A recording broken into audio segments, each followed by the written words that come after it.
காலங்களில எப்படிப்பட்ட ஒரு சூழ்நிலையோடு நீங்க வந்திருக்கலாம். மனிதன் முகத்தை பார்க்கிறார், கர்த்தரோ உள்ளத்தை பார்க்கிறார். நம்முடைய சூழ்நிலைகளை அறிகிற தேவன் நம்மோடு கூட இருக்கிறார். நீங்க உள்ள வரும் பொழுது எப்பேற்பட்ட பாரத்தை சுமந்து வந்திருக்கலாம்.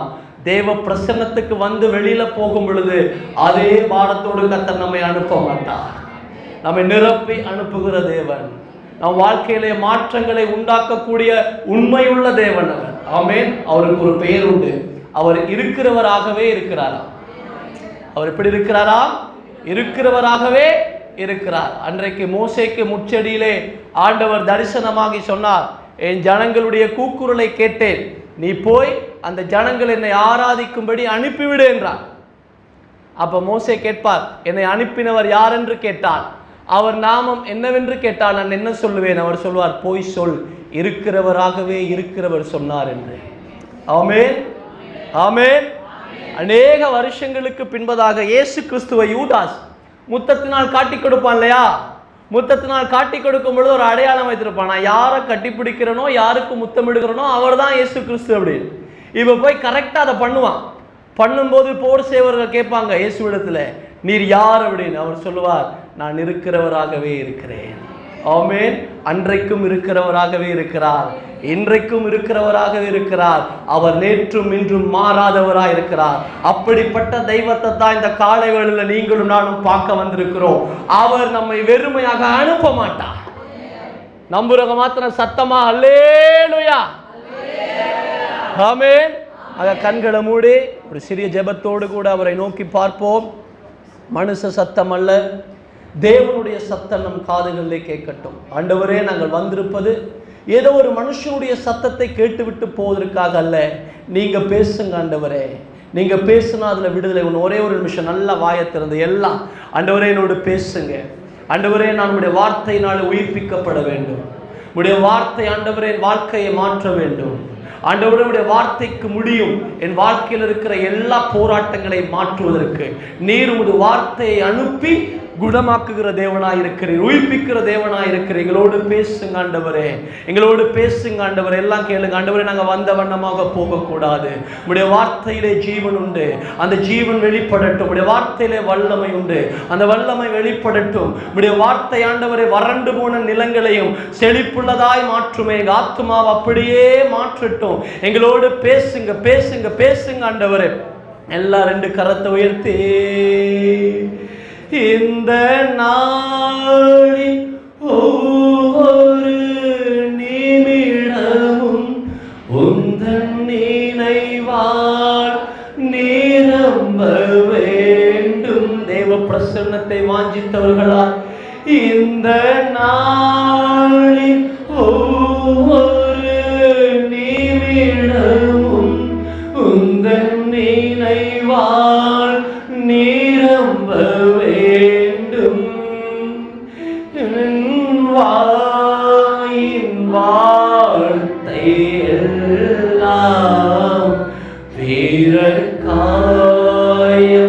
ஆற்ற வேண்டும். சொல்லுங்க ஜெபத்தோடு, என் வாயின் வார்த்தை எல்லாம் வீரர்காயம் ஆற்ற வேண்டும். ஆராதனை, ஆராதனை, ஆராதனை, ஆராதனை,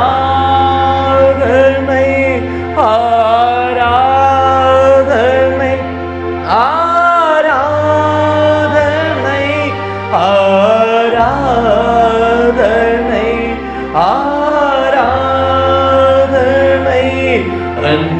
அன்பரேசு ராஜனுக்கே, ஆவியான தேவனுக்கே. அன்பரேசு ராஜனுக்கே, ஆவியான தேவனுக்கே. இந்த நேக்கம் விருப்பமில்லா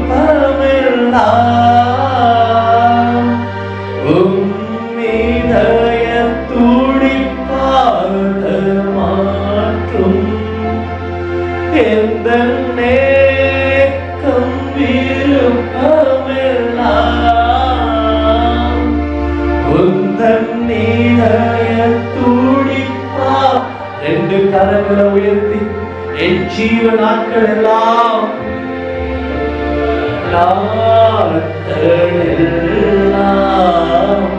ஜெப வீரன் என்று என் ஜீவ நாட்கள் அவருடைய பிரசனம் இறங்கிக் கொண்டிருக்கிறது.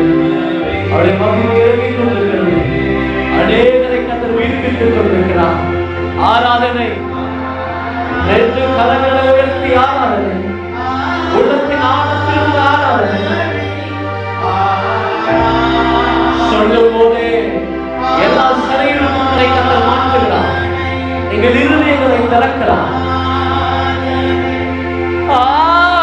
ஆராதனை ஆராதனை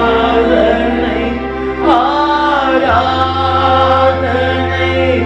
அன்பரேசு ராஜனுக்கே ஆவியான தேவனுக்கே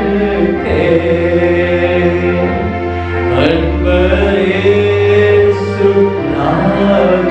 இந்த இடம் முழுவதும் கர்த்தருடைய வல்லமை இறங்குவதாக. ஒவ்வொருவரும் தேவன் பேசுகிறாக. ஒவ்வொரு இருதயங்களும் திறக்கப்படுவதாக. எங்களை தாழ்த்துகிறோம் ஆண்டவரே. வெறும் ஊடகம் மாத்திரமே நான், செய்தி உம்முடையதா இருக்கட்டும். இயேசுவின் நாமத்தில் பிதாவே, ஆமென்.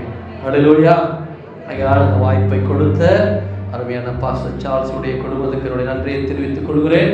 ஒரு 4 காரியங்கள். எப்படிப்பட்ட சபை வளரும், எப்படிப்பட்ட சபையை நம்பி கர்த்தர் பொறுப்புகளை கொடுப்பார், உயர்வுகளை கொடுப்பார், மேன்மைகளை கொடுப்பார் என்று ஒரு 4 காரியங்களை மாத்திரம் நாங்கள் வேகமாக பார்த்து ஜெபிக்க போகிறோம். நல்லா கவனிங்க.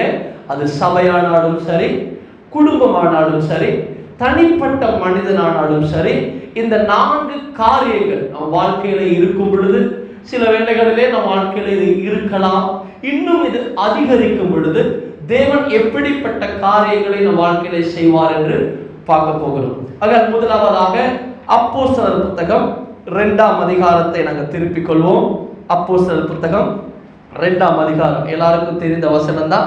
வாசிங்க 42ஆம் வசனம். அப்போஸ்தலர் 2:42.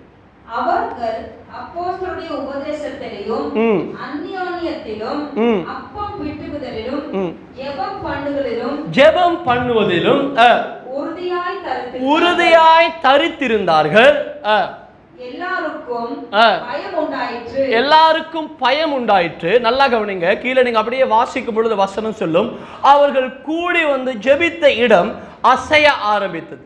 முதலாவதாக எங்க ஜெபம் அதிகமா இருக்கிறதோ, எந்த குடும்பத்துல ஜெபம் இருக்கிறதோ, எந்த சபையில ஜெபம் இருக்கிறதோ, யார் ஜெபிக்கிறவர்களாய் இருக்கிறார்களோ அவர்களை கர்த்தர் நம்பி சாதாரணமானவர்களை கொண்டு அசாதாரணமான காரியங்களை செய்வார். ஆமென்.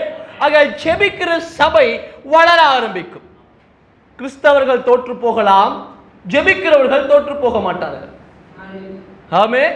எப்படி கிறிஸ்தவர்கள் தோற்று போகலாம்? சில பேர் பார்த்தீங்கன்னா கடமைக்காக, கட்டாயத்துக்காக பேர் கிறிஸ்தவர்களாக இருப்பார்கள். ஆனா அவங்க வாழ்க்கையில ஜெபம் குறைவா இருக்கும், தேவனோடு இருக்கிற ஐக்கியம் குறைவா இருக்கும்.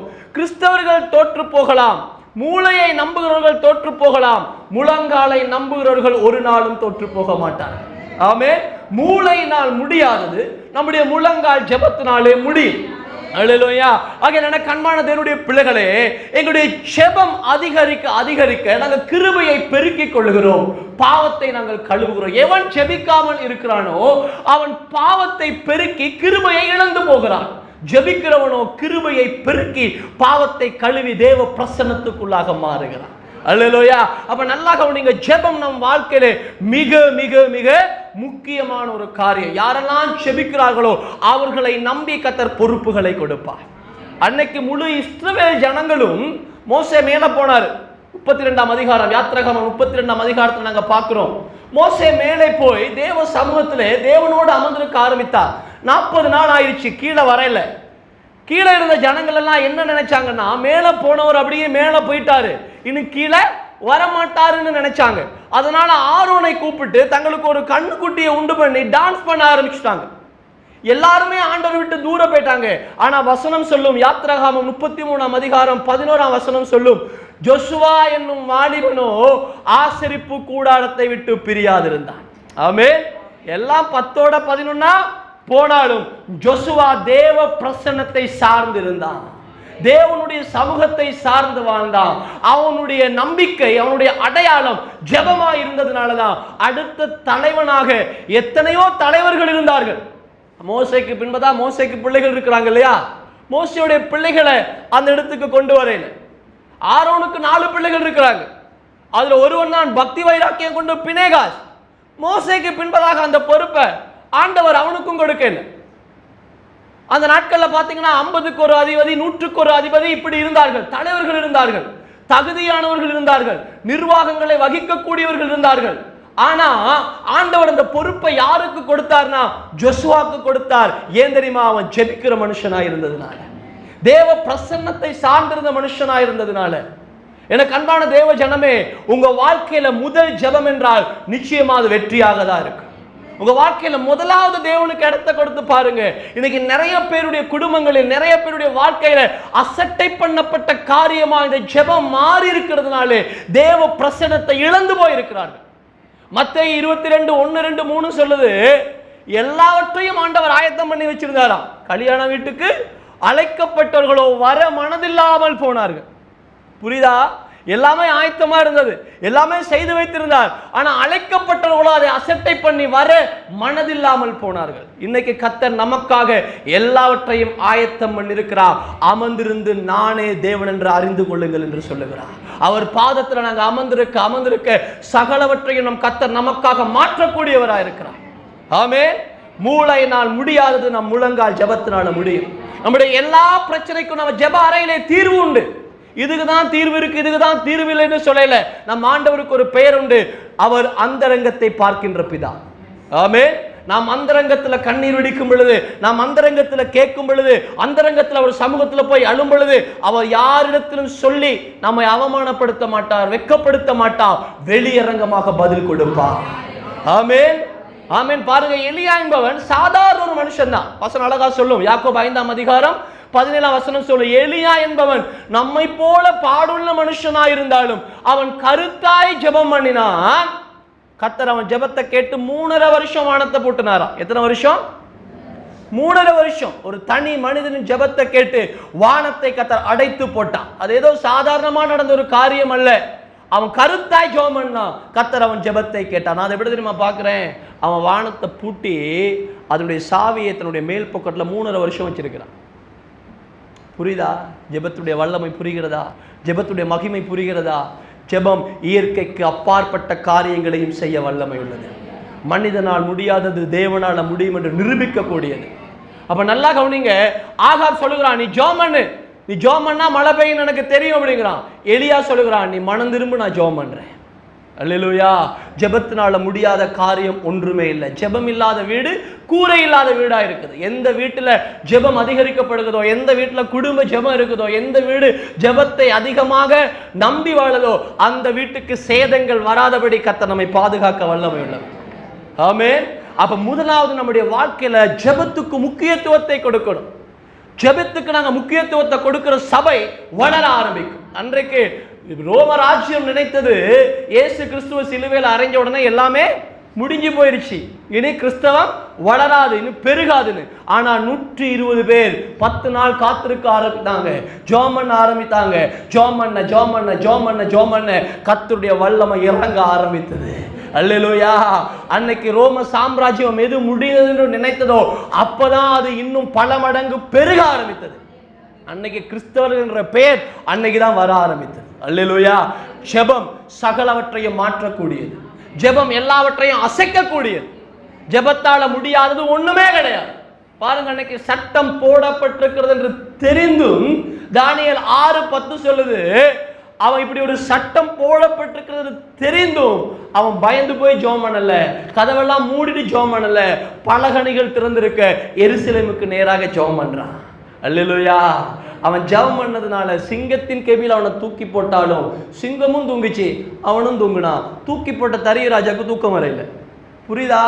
சில நேரம் நாங்கள் ஜெபிக்கிற பிள்ளைகளா இருந்தா நமக்கு விரோதமாக எழும்புகிறவர்களை கர்த்தர் பார்த்துக் கொள்வார். ஆமென். தேவனோடு நடக்கிற மனுஷர்களுக்கு எந்த சேதமும் வர அவர் விட மாட்டார். எனக்கு ஆச்சரியமான விஷயம் என்ன தெரியுமா? ஆபிரகாம் ஆண்டவருடைய வார்த்தையை நம்பி போயிருப்பான். அங்க அபிமெலேக்குன்னு ஒரு ராஜா இருப்பான்.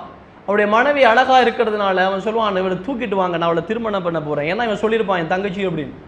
இவன் நைட்டு பிளான் பண்ணுவான், அடுத்த நாள் காலையில சாராளை தூக்கி கொண்டு வருவதற்கு. இது ஆபிரகாமுக்கு தெரியாது. ஆபிரகாம் நல்லா தூங்கிட்டு இருப்பான்.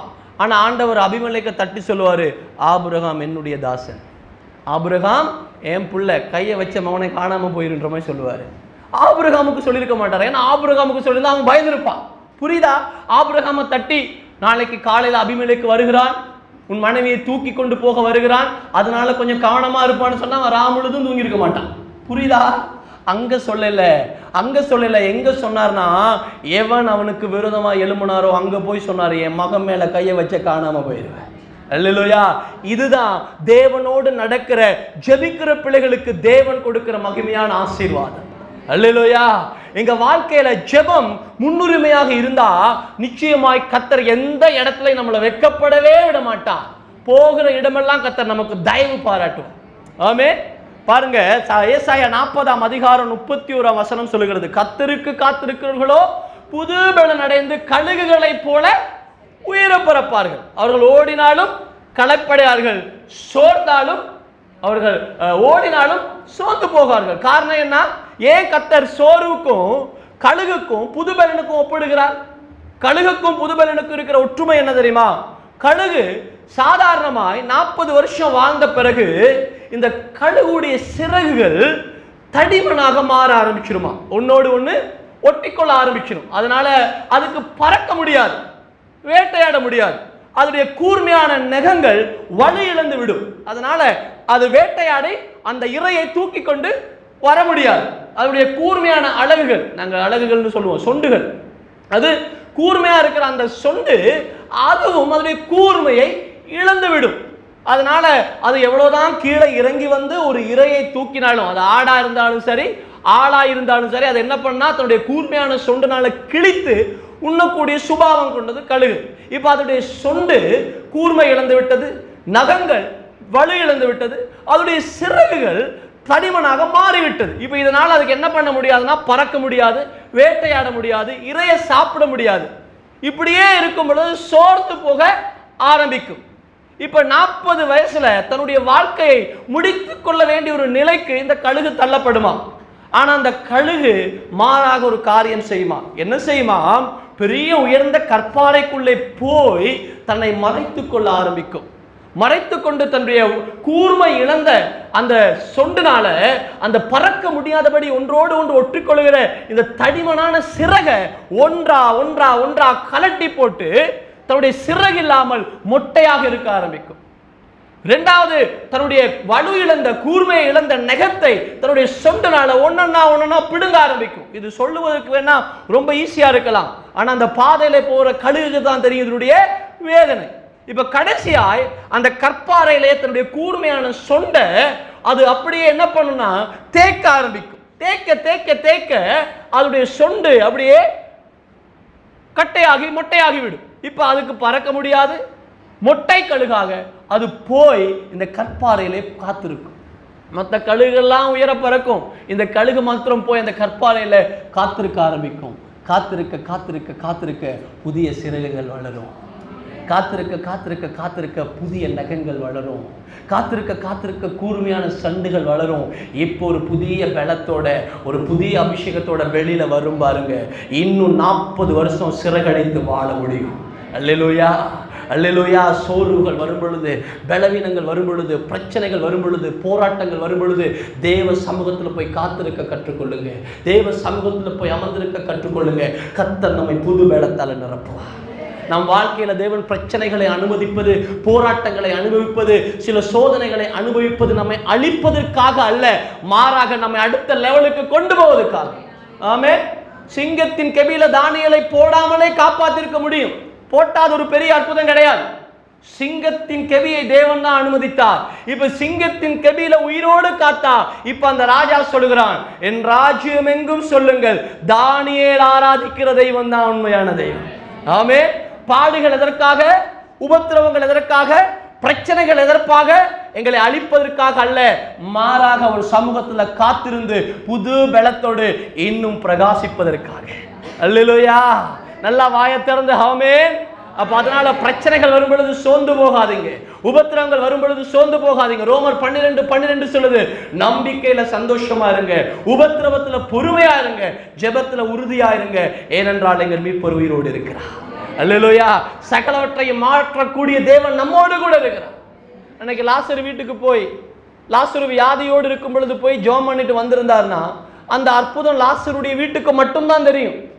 அவனுடைய சகோதரி மார்த்தாளுக்கும் மரியாளுக்கும் மட்டும்தான் தெரியும். இப்ப 4 நாள் கழிச்சு போறாரு.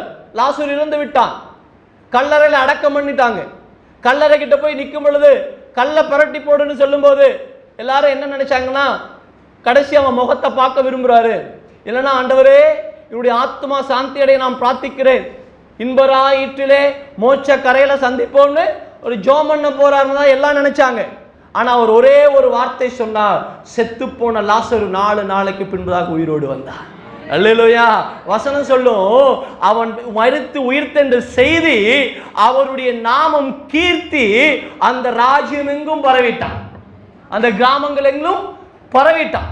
அவர் வியாதியா இருக்கும் போய் அற்புதம் செய்திருந்தா அது பெரிய அற்புதமா இருந்திருக்காது. சில நேரம் நம்ம வாழ்க்கையில தேவன் தாமதிப்பது நமக்கு தரமானதை செய்வதற்காக. தேவன் சில இடத்துல அமைதியா இருப்பது, சோதனைகளை கத்த நமக்கு கொடுப்பது நம்மை சாதனை வீரர்களாய் மாற்றுவதற்காக. ஆமே. நெருக்கங்கள் இல்லாமல் பெருக்கங்கள் இல்லை, சோதனைகள் இல்லாமல் சாதனைகள் இல்லை. யார் இந்த சோதனையிலும் உபத்திரவத்திலும் ஜெபத்துல தரித்திருக்கிறாங்களோ, தேவனோடு அமர்ந்திருக்கிறாங்களோ, தேவனை யார் சார்ந்திருக்கிறார்களோ, விசுவாசிக்கிறவன் பதறான். விசுவாசிக்கிறவன் ஒருபோதும் துர்ச்செய்தியை கேட்டு பயப்பட மாட்டான். ஏன்னா அவனுடைய இருதயம் தேவனை நம்பி கொண்டிருக்கும். அல்லேலூயா. நீங்க ஜெபிக்கிற பிள்ளைகளா இருந்தீங்கன்னா பாருங்க, மார்க் 4:34 ஒரு சம்பவம் நடக்கும். இயேசு இங்க ஊழியம் முடிச்சுட்டு படகுல ஏறும்போதே சொல்லுவார், அக்கறைக்கு போவோம் வாருங்க அப்படின்னுவார். அவருடைய பிளான் என்ன, அக்கறைக்கு போய் ஊழியம் பண்றது. இப்ப போகும்போது அவர் களைப்பா இருக்கிறதுனால கொஞ்சம் அசந்து தூங்கிடுவார் கீழே. படகு காத்துல அடிக்கும். உள்ள இருக்கிறது யாரு? இயேசு கிறிஸ்து. இப்ப அலை மோதும். உள்ள இருக்கிறது யாரு? இயேசு கிறிஸ்து. சீசர்கள் வந்து அவரை எப்படி தெரியுமா சொல்லி எழுப்புவாங்க, நாங்க சாக போகிறோம், உங்களுக்கு கவலை இல்லையா அப்படிவாங்க. இவங்களே பிக்ஸ் பண்ணிட்டாங்க, காத்து அடிக்குது அலை அடிக்குது, நாங்க சாக போறோம் அப்படின்னு. புரியுதா? சில நேரம் நம்ம விசுவாச பரீட்சைகள் வரலாம், நெருக்கங்கள் வரலாம், போராட்டங்கள் வரலாம். இயேசு கிறிஸ்து நம் படகுல இருக்காருன்னா அது மூழ்காது. நல்லா சத்தமா ஆமென். அவர் மூழ்கி போகவும் விடமாட்டார். இந்த காற்றும் புயலும் நம்மை ஒன்றும் செய்ய முடியாது. ஆமென். காற்று அடிக்கட்டும், புயல் அடிக்கட்டும், நம்ம படகுல இயேசு இருக்கிறார், ஒரு நாளும் மூழ்கி போக விட மாட்டார். அப்ப இவங்க என்ன சொல்லி இருக்கணும், ஆண்டவரே காத்து அடிக்குது புயல் அடிக்குது, நீங்க வந்து ஜெபம் பண்ணீங்கன்னா நிக்கணும் தானே சொல்லியிருக்கணும். நீங்க என்ன சொல்லுவாங்க, ஒண்ணு இவங்க ஜெபம் பண்ணிருக்கணும், பண்ண மாட்டாங்க. சரி பரவாயில்ல, ஏதோ பதட்டம், ஏதோ பயம். ரெண்டாவது இயேசுவை தட்டி எழுப்புறாங்க, என்ன சொல்லி எழுப்பி இருக்கணும், இப்படி ஒரு சூழ்நிலை நீங்க வந்தீங்கன்னா மாறும். ஏன்னா அற்புதங்களை பார்த்தவர்கள் அல்லவா, சாதாரண தண்ணீரை திராட்சை ரசமாய் மாற்றினதை பார்த்தவங்க அல்லவா. என்ன சொல்லியிருக்கணும், என்ன சொல்றாங்கன்னா நாங்க சாக போறோம் அப்படின்னு. இன்னைக்கு நிறைய நேரங்கள்ல சின்ன சின்ன பிரச்சனைகள் வரும் பொழுது உங்க மாம்ச சிந்தைகளுக்கு இடம் கொடாதீங்க. உங்களுடைய நாவு நெகட்டிவானதை பேசுவதற்கு, அறிக்கை பண்ணதுக்கு இடம் கொடாதீங்க. மரணமும் ஜீவனும் நம்ம நாவுல தான் இருக்கு. நாங்க எதை பேசுறோமோ, எதை அறிக்கை பண்ணுகிறோமோ அதுதான் நம்முடைய எதிர்காலம். ஜீவனை பேசுங்க, ஆரோக்கியத்தை பேசுங்க, ஆண்டவருடைய வார்த்தையை பேசுங்க. பார்த்துக்கலாம், இந்த உலகத்துல எதுவுமே நிரந்தரம் இல்லைன்னா என் பிரச்சனை மாத்திரம் எப்படி நிரந்தரமா இருக்கும், இதையும் கர்த்தர் மாற்றுவாருன்னு நம்புங்க. தேவ சமூகத்துல காத்திருக்க கற்றுக்கொள்ளுங்க, கர்த்தர் நிச்சயமாய் மாற்றுவார். அல்லேலூயா. தேவனால கூடாத காரியம் ஒண்ணுமே இல்லை. ஒரு பழமொழி சொல்லுவாங்க இல்லையா, 4 பேர் இருக்கும் பொழுது நம்ம நாவை காத்துக்கணுமா, என்ன பேசுறோம் எப்படி பேசுறோம். தனிமையில் இருக்கும் பொழுது நாம் சிந்தையை காத்துக்கொள்ள வேண்டுமா, ஏன்னா இது சிந்தை தான் பிசாசு நைசா பாவத்தை, அவிசுவாசத்தை, சந்தேகத்தை கொண்டு வருகிற ஆயுதமா இருக்கு. புரியுதா?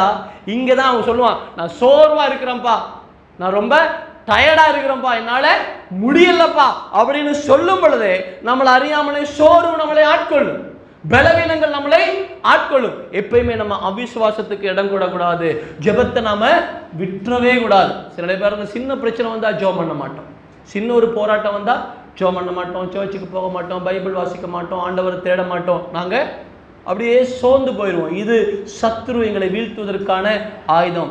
யார் கர்த்தருக்காக எழும்பி நிற்கிறாங்களோ கர்த்தர் அவர்களுக்காக நிற்பார். ஆமென். இரண்டாவது, கொஞ்சம் வேகமாய் போகலாம். இரண்டாவது வாசிங்க, அதே அப்போஸ்தலர் புத்தகம் 2ஆம் அதிகாரம் 42ஆம் வசனம். அப்போஸ்தலர் புத்தகம் 2ஆம் அதிகாரம் 42ஆம் வசனம். அவர்கள் அப்போஸ்தலருடைய உபதேசத்தையும் அந்நியோன்யத்திலும் அப்பம் பிக்கிறதிலும் ஜெபம் பண்ணுவதிலும் உறுதியாய் தரித்திருந்தார்கள். சரி, இரண்டாவது அப்படியே வாசிங்க, அப்போஸ்தலர் 4:33 வாசிங்க. இரண்டாவது தரிசனம் இல்ல, ஒரு மனம், ஒரு மனம் உள்ள சபை வளர ஆரம்பிக்கும். எங்க ஒரு மனம் இருக்கிறதோ, எங்க ஐக்கியம் இருக்கிறதோ, அங்கே கர்த்தர் வாசம் பண்ணுவார். நம்புறவங்க மாத்திரம் சத்தம் அல்லேலூயா. ஒரு மனம் உள்ள சபை வளர ஆரம்பிக்கும். அன்னைக்கு பாருங்க, யோர்தான் கரை புரண்டு ஓடுது, 4 பேர் ஒருமனப்பட்டா யோர்தான் பிளக்கப்படும் ஆண்டவர் சொல்றார். அன்னைக்கு தேவைப்பட்டது லட்சக்கணக்கான ஜனங்கள் யோர்தானை கடந்து போவதற்கு தேவ பிரசன்னத்தை சுமக்கிற 4 பேர், தேவனை சுமக்கிற 4 பேர். நல்லா கவனிங்க, கசப்பு, வெறுப்பு, வைராக்கியம், பிரிவினைகளை பிசாசு என்ன பண்றான்னா நம்ம குடும்பத்துக்குள்ள, சபைக்குள்ள, நமக்குள்ள கொண்டு வந்து தேவ ஆசீர்வாதங்களை இல்லாமல் போக பண்ணுகிறான். எங்க ஒரு மனம் இருக்குதோ, எங்க ஐக்கியம் இருக்குதோ, வசனம் சொல்லுது, எங்கே ஒரு மனமும் பரிசுத்தமும் இருக்கிறதோ அங்கே தேவன் வாசம் பண்ணுகிறார். ஆமென்.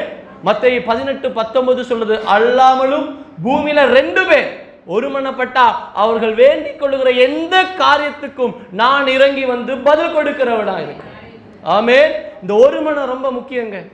நிறைய நேரங்களில் பிசாசு என்ன பண்ணுவான்னா இந்த ஒரு மனத்தை தான் இல்லாமக்குவான்.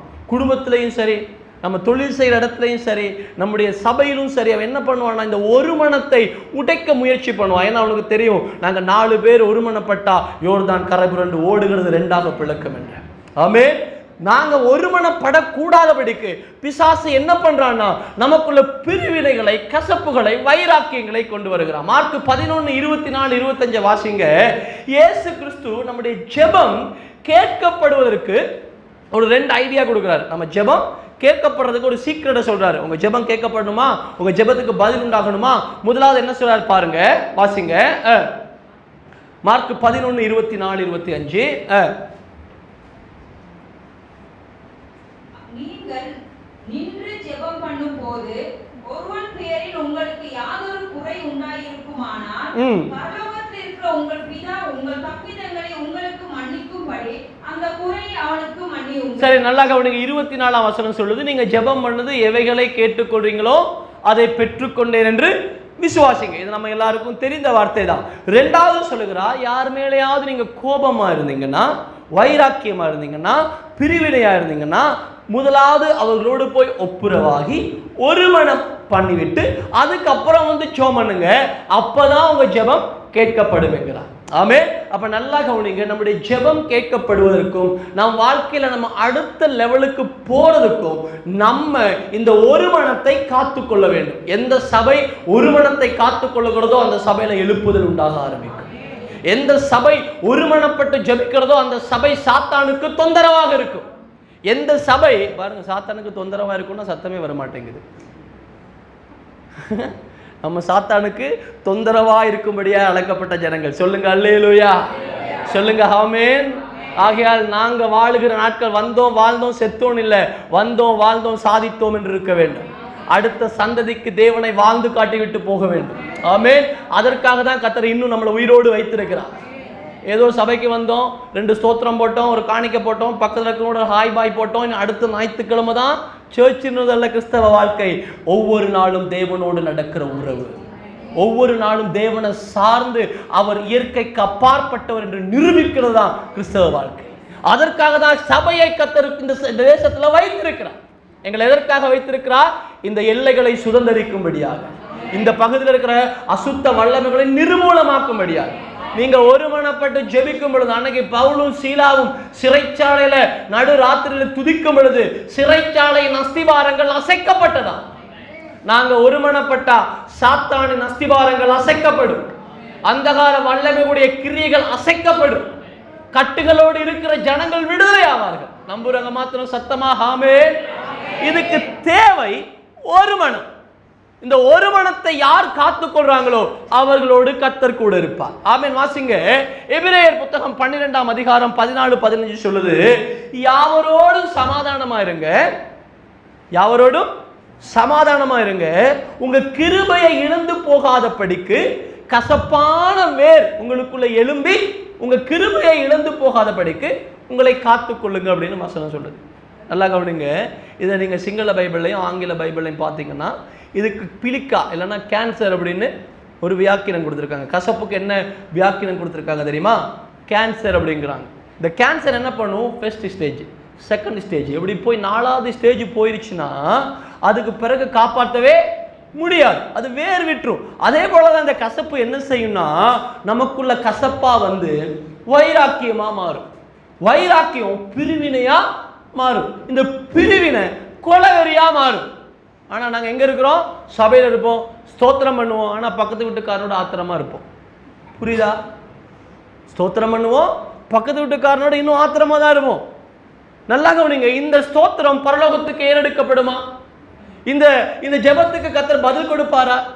நாங்க கோபத்தோட ஒருத்தனை பார்த்துட்டு இந்த இந்த வைராக்கியம் எப்படிப்பட்டது தெரியுமா? இந்த கசப்பு எப்படிப்பட்டது தெரியுமா? நஞ்சை நாங்க குடிச்சிட்டு நாங்க கோபமா இருக்கணும், சாகணும்னு நினைக்கிற மாதிரி. புரியுதா நான் சொல்றது? நஞ்சை நாங்க குடிச்சிட்டு நாங்க முறைக்கிறவங்க சாகணும்னு நினைக்கிற மாதிரி. இதுதான் இந்த கசப்பு பண்ணும், இதுதான் இந்த வைராக்கியம் பண்ணும். ஆண்டவரே நன்றி நன்றி நன்றின்னு துதிப்போம், பக்கத்து வீட்டுக்காரனை பாரு பண்டிமா இருக்கிறானு. புரியுதா? இன்னைக்கு நிறைய நேரங்கள்ல நம்முடைய ஒரு மனத்தை கெடுத்து கிருபையை இல்லாமல் போக பண்ண பிசாசு முயற்சி பண்றான். நீங்கெல்லாம் ரொம்ப நல்ல ஜனங்கள். உலகத்துல நீங்க பாத்தீங்கன்னா கேள்விப்பட்டிருப்பீங்க, உங்க மாமா வீட்டுக்கு போகாது, உங்க சித்தப்பா வீட்டுக்கு போகாது, உங்க பெரியப்பா வீட்டுக்கு போகாது, அன்னைக்கு உங்க அப்பா இப்படி இருக்கும் பொழுது அப்படி பண்ணாங்க, அன்னைக்கு இப்படி பண்ணாங்க. நாங்க என்ன பண்ணுவோம்? பிஞ்சி மனசுலையும் நஞ்சை விதைச்சிருவோம், அதுக்கு ஒண்ணுமே தெரியாது, அதுவும் மறைக்க ஆரம்பிக்கும். ஆனா நாங்கள் யார்? தேவ பிள்ளைகள், கிறிஸ்தவர்கள். ஆனா நமக்குள்ள என்ன இல்லை? ஒரு மனம் இல்லை. ஆனா எங்க ஒரு மனம் இருக்குதோ அங்கே கர்த்தர் எழுந்தருளுவா. ஒரு மனம் இருக்கிற இடத்துல பிசாசுக்கு இடமே கிடையாது. அதனால உங்க குடும்பத்துல சின்ன சின்ன பிரச்சனைகள் வரும் பொழுது, காலையில பிரச்சனை வந்துச்சா மாலையில சூரியன் மறைகிறதுக்கு முன்னதாக ஒப்புரவாகுங்க. மாலையில பிரச்சனை வந்ததா காலையில சூரியன் உதிக்கிறதுக்கு முன்பதாக ஒப்புரவாகுங்க. மன்னிப்புங்கிற வார்த்தையை உபயோகப்படுத்துங்க. வெறுக்கிறது யாராக இருந்தாலும் நேசிக்கிறது நாங்களா இருப்போம். அன்னைக்கு பாருங்க, முழு இஸ்ரவேல் ஜனங்களும் ஆண்டவருக்கு விரோதமாக அவ்வளோ பாவம் பண்ணாங்க. கொஞ்சம் தண்ணி இல்லைன்னா கல்லை தூக்குனாங்க, கொஞ்சம் ஆகாரம் இல்லைன்னா கல்லை தூக்குனாங்க. ஆண்டவர் மோசைக்கு ஒரு நல்ல ஒரு வாய்ப்பு கொடுப்பார். இவங்க வணங்கா கழுத்துள்ள ஜனங்க, இவங்களையெல்லாம் நான் கொண்டு போட்டு உனக்கு ஒரு புதிய சந்ததியை தாரேன், உனக்கு ஒரு நல்ல கூட்டத்தை தாரேன், அவர்களை நீ வழி நடத்து அப்படின்னு. இவன் மோசைக்கு இது ஒரு நல்ல வாய்ப்பா இல்லையா? ஏன்னா அங்க சிவந்த சமுத்திரத்தை பிளந்து வரும் பொழுது துதிக்கிறாங்க, ஸ்தோத்திரம் பண்றாங்க. கொஞ்சம் தண்ணி இல்லைன்னா கல்லை தூக்கிறாங்க, ஆத்திரப்படுறாங்க. இப்ப மோசை என்ன சொல்லியிருக்கணும்? நானா இருந்தா என்ன சொல்லியிருப்பேன்? நீர் முடிவெடுத்தால் யார் தான் மாற்ற முடியும்? ஆண்டவரே நீர் முடிவெடுத்துட்டு நீரே உமக்கு சித்தமானதை செய்யலன்னு நான் சொல்லியிருப்பேன். என் சித்தம் அல்ல உன் சித்தம் நாதா, நீரே உமக்கு சித்தமானதை செய்யும் அப்படின்னு. ஏன்னா மோசேக்கும் இங்க பிரச்சனை தான். ஒவ்வொரு முறையும் கல்லை தூக்குறது தான், ஒவ்வொரு முறையும் உன்னை கொலை செய்ய முயற்சி பண்ணுறது தான். ஆனால் மோசே என்ன தெரியுமா சொல்றான்? ஆண்டவரே என் பேரை வேணா ஜீவ புத்தகத்திலிருந்து கிறுக்கி போடுங்க, இவங்களை அழிக்காதிருங்க. புரியுதா? இதுதான் அந்த லட்சக்கணக்கான ஜனங்களை நம்பி அவனை நடத்துவதற்கு தேவன் கொடுத்ததுக்கு காரணம். அவ்வளோ பெரிய ஒரு கூட்டத்தை நம்பி கொடுக்குறாரு. ஏன் தெரியுமா? இவனுக்குள்ள வைராக்கியம் இல்லை, இவனுக்குள்ள கசப்பு இல்லை, இவனுக்குள்ள கோபம் இல்லை, இவன் மன்னிக்கிற சுபாவம் கொண்டவன். ஆமேன். மன்னிப்பு திரளான பாவங்களையும் மூடும். மன்னிக்க கற்றுக்கொள்ளுங்க, ஒருவருக்கு ஒருவர் மன்னிப்பு கொடுக்க கற்றுக்கொள்ளுங்க. சில நேரங்களில் அந்த கசப்பு என்ன பண்ணுதுன்னு சொன்னால் நம்ம மேலே இருக்கிற கிருபையை இல்லாமல் பண்ண போகுது. நாங்கள் சிறைச்சாலைக்குள்ள ஊழியம் பண்ணுறோம்.